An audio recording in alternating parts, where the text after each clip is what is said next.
All right, so today marks exactly 7 months since the first coronavirus infection was recorded in South Africa. The country has recorded a further 1,573 new coronavirus infections, bringing the national total to 681,289. So 38 COVID-19 related deaths have been recorded in the last 24-hour reporting period, bringing the total since the pandemic began to 16,976. So the cumulative number of tests conducted so far is more than 4,260,000.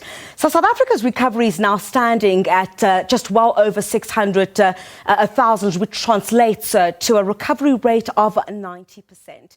So with that marking 7 months since the first infection was recorded in South Africa, let's chat now to Professor Van Der Heever. But before we do that, I want us to take a look at some of these graphs that you will see, which will give you an indication currently of where there have been some changes that have been made in terms of the law itself. Entering South Africa by sea, crew must produce a valid certificate of COVID-19 negative test results, not more than 72 hours. Passenger ships for international leisure purposes are also prohibited from disembarking, and foreign crews may lay over at a designated quarantine facility. So this gives you a bit of a sense of by sea, entering South Africa by sea. What are the rules that will apply in that particular instance? Entering South Africa by air, OR Tambo, Cape Town International and King Shaka. You'd recall, of course, those are the three airports that the Minister of Transport had indicated will be open for international travel. No leisure travel is yet from high-risk countries. Do go onto the internet, I guess, perhaps, and go and have a look at where exactly those high-risk countries are, so that you are not able to go and book and make sure that you do know what the list of those high-risk countries are. All visitors must have a travel insurance. Those are the rules that will apply, of course, entering South Africa by air. So by land, if you take a look there, cross-border freight transport and logistics in respect of specified cargo and permitted retail goods is allowed. Leisure travel is allowed for anyone entering South Africa from the rest of the continent. So we'll have a lot of that intercontinental travel at the moment, some parts of the African continent, onto, of course, our neighbour here in South Africa.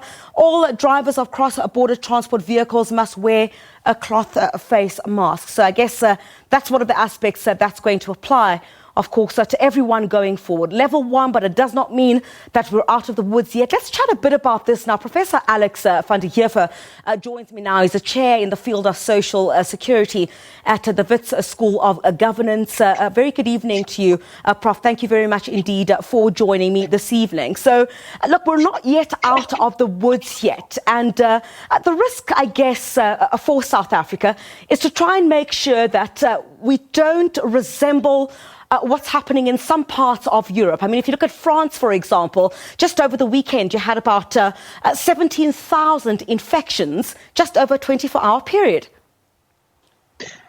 So what's happened in a lot of those countries is that they have allowed people to go back into sort of large gatherings.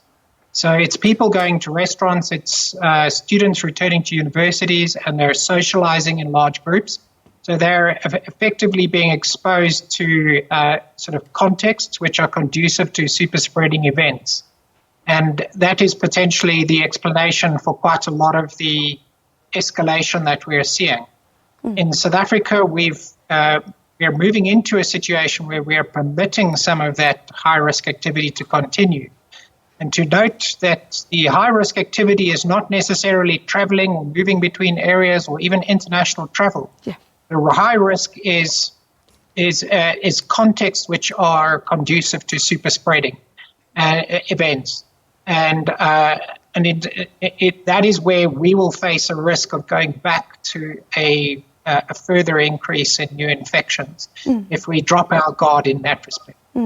How do we then not drop our guard? I know with the economy reopening, we're seeing quite a lot of movement. And of course, from the 1st of October, you have international travel that is also now reopened. Government giving guidelines on how this process is going to unfollow.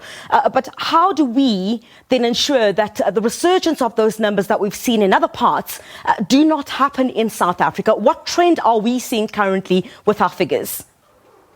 Well, we're seeing we're declining, and now we're seeing a sort of a trailing off. We're not, it's kind of flattening. It's not decreasing to zero, but it is at relatively low levels. And what is happening is that when you take into account the recoveries, the prevalence rate, the number of people who are actually infected is going down, and that is a very good thing.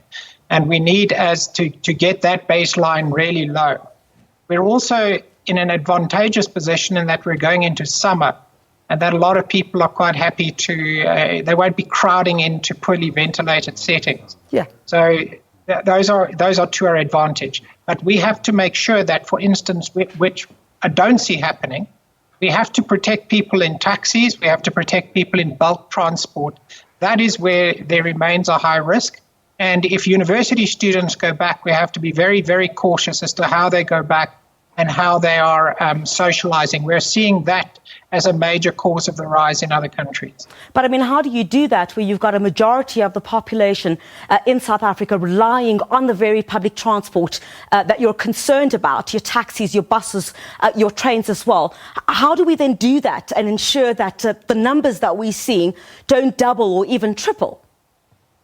They have to be properly ventilated. Yeah. So what I'm seeing at the moment is that taxis are not driving with their windows open, and that is not being enforced. And yet we have extraordinary measures on international travel, which is a lot safer.